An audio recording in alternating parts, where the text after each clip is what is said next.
అనంతపురం జిల్లా గుత్తి రోడ్డులోని ఫంక్షన్ హాల్లో మహర్షి వాల్మీకి జయంతి ఉత్సవాలను ముఖ్యమంత్రి ఆదేశాల మేరకు రాష్ట్ర స్థాయి జిల్లాలో ఉన్న వాల్మీకి సోదరులతో సమావేశం నిర్వహించారు।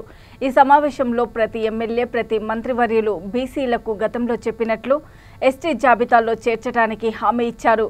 బీసీలకు ప్రత్యేక ప్యాకేజీ తీసుకొస్తామని బీసీలు మంచిగా చదువుకొని గుర్తింపుపై దృష్టి పెట్టాలని బీసీలంతా కష్టపడి పనిచేయాలని వారి సందర్భంగా తెలియజేశారు। ప్రభుత్వం బీసీలకు అండదండగా ఉంటాయని అభివృద్ధి చెందాలని తెలియజేశారు।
వాల్మీకి మహర్షి సందర్భంగా ఈ రోజు వాల్మీకి కుటుంబ సభ్యులందరూ కూడా